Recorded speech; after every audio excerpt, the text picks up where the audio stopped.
Hello friends, कल के video में हमने जाना था केबल के कंस्ट्रक्शन और सिलेक्शन के बारे में। आज के इस वीडियो में हम जानेंगे केबल के इंसुलेशन के बारे में, जिसमें हमारा पहला है रबर का प्रयोग। रबर का प्रयोग निम्न वोल्टेज वाले केबलों में किया जाता है। रबर प्रायः आर्द्रताग्राही होते हैं, मतलब कि ये जो नॉर्मल रबर होते हैं इनको निम्न वोल्टेज में प्रयोग करते हैं, कम वोल्टेज में। और जो ये आर्द्रताग्राही मतलब ये नमी को ग्रहण कर लेते हैं, तो और इनका इंसुलेशन मतलब ये नमी को ग्रहण करेंगे तो इनका इंसुलेशन भी समय के साथ घट जाता है। और इस तरह के नॉर्मल रबर का उपयोग उच्च वोल्टेज वाले में नहीं किया जाता है। इनका उपयोग निम्न वोल्टेज वाले में किया जाता है। फिर हमारा है वल्केनाइज्ड इंडियन रबर। प्राकृतिक रबर के कुछ यांत्रिक गुण। जैसे रबर के कुछ यांत्रिक गुण प्रत्यास्था और ताप सहनशीलता होती है। जो नॉर्मल रबर होती है वो ज़्यादा ताप को सहन नहीं कर सकती, तो इसके प्रत्यास्था और ताप सहनशीलता के गुणों को बढ़ाने के लिए उनमें क्या करते हैं कि 1% से 5% तक गंधक के साथ जिंक ऑक्साइड, मैग्नीशिया या लिथार्ज जिसे उत्प्रेरक की उपस्थिति में 130 डिग्री सेल्सियस से 160 डिग्री सेल्सियस तक गर्म किया जाता है। और यह जो ये क्रिया की जाती है वो वल्केनाइजिंग क्रिया कहलाती है। इससे क्या होता है कि हम रबर इंसुलेशन को थोड़ा और मजबूत बनाते हैं। फिर हमारा है संसेचित कागज। संसेचित कागज को अचालक पदार्थ की भांति प्रयोग करने का लाभ यह है कि इसकी परावैद्युत सामर्थ्य, इसकी डाइलेक्ट्रिक स्ट्रेंथ उच्च तथा धारिता न्यून होती है। वैसे भी हमेशा इंसुलेशन की डाइलेक्ट्रिक स्ट्रेंथ उच्च होनी चाहिए। सभी अचालक पदार्थ जो होते हैं उसकी डाइलेक्ट्रिक स्ट्रेंथ उच्च होनी चाहिए। जब वो डाइलेक्ट्रिक स्ट्रेंथ उच्च होगी तो उसकी जो विद्युत धारिता होगी वो न्यून होगी, तो धारिता इसकी न्यून होती है, कम होती है। इसके अतिरिक्त ये सस्ता भी होता है। इसका दोष ये होता है कि ये नमी को अवशोषित कर लेती है। जब ये नमी को अवशोषित करेगी तो जो हमारा इंसुलेशन वो घट जाएगा, इंसुलेशन घट जाता है। फिर हमारा है वार्निश कैम्ब्रिक। हमारा चौथा नंबर है वार्निश कैम्ब्रिक। यह वार्निश लेपित टेप के रूप में संसेचित सूती कपड़ा होता है, जिसे हम एम्पायर टेप भी कहा जाता है। इसे केबल पर लगाने के पश्चात उसके ऊपर मतलब कि केबल के ऊपर लगाने पर उसके ऊपर पेट्रोलियम जेली भी लगाते हैं। पेट्रोलियम जेली क्या होता है कि ये एक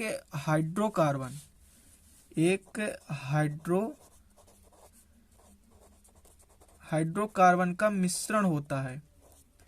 हाइड्रोकार्बन का ये एक मिश्रण होता है। इसको हम पेट्रोलियम जेली जो होता है एक हाइड्रोकार्बन का मिश्रण होता है। इसको हम अर्धठोस भी बोलते हैं, मतलब हाइड्रोकार्बन का अर्धठोसी मिश्रण होता है। ये अर्धठोसी मिश्रण होता है, हाइड्रोकार्बन का अर्धठोसी मिश्रण होता है। इसको हम सफेद पेट्रोलियम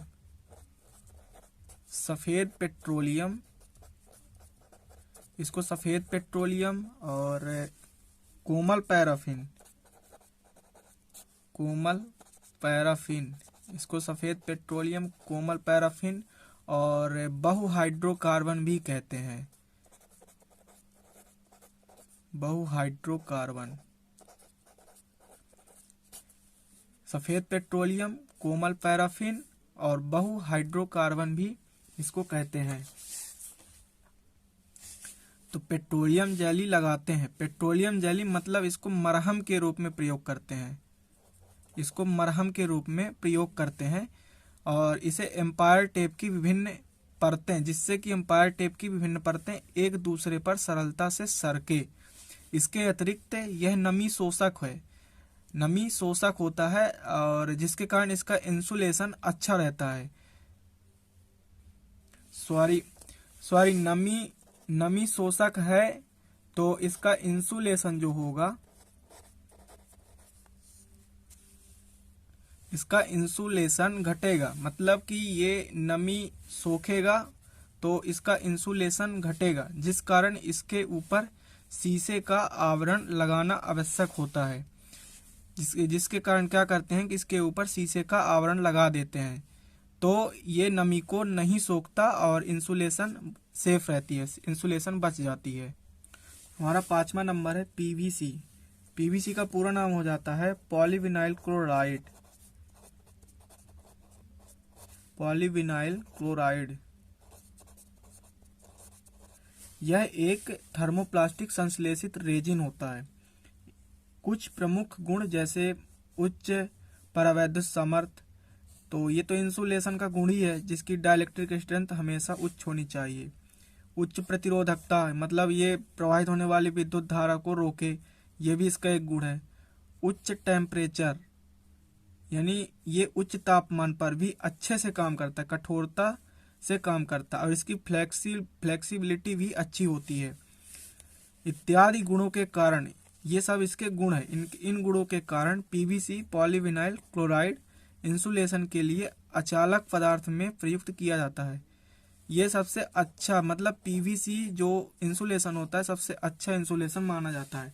फिर हमारा है वल्केनाइज्ड बिटुमन।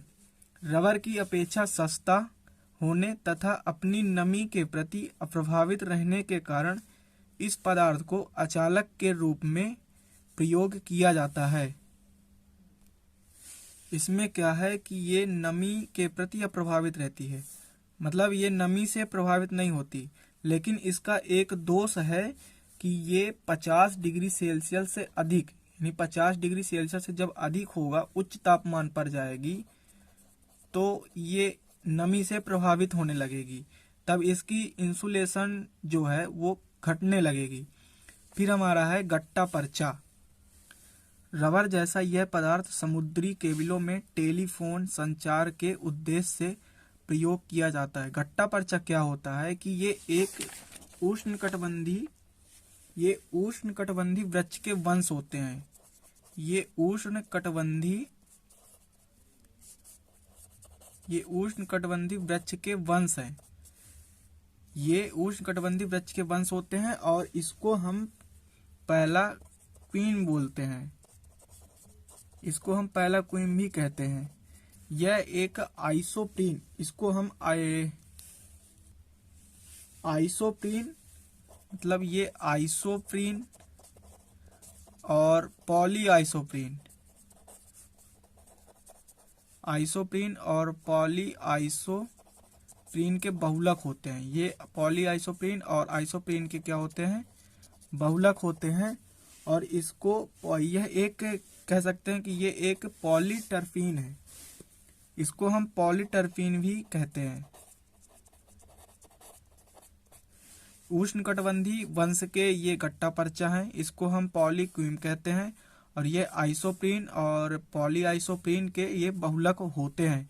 तो इनका प्रयोग हम कहाँ करते हैं कि टेलीफोन और संचार के उद्देश्य में इनका प्रयोग हम गट्टा पर्चा का करते हैं।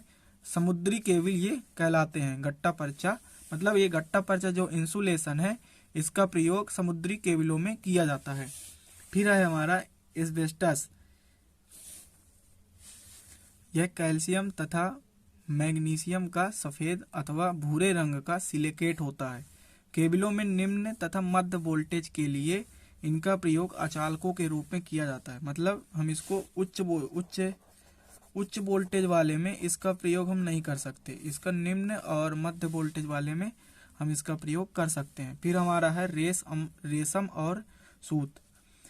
इनका प्रयोग आवश्यकता अनुसार इनकी एक या दो परत का प्रयोग निम्न वोल्टेजों के केबलों में अचालक पदार्थ की भांति किया जाता है। और इनका प्रयोग मापक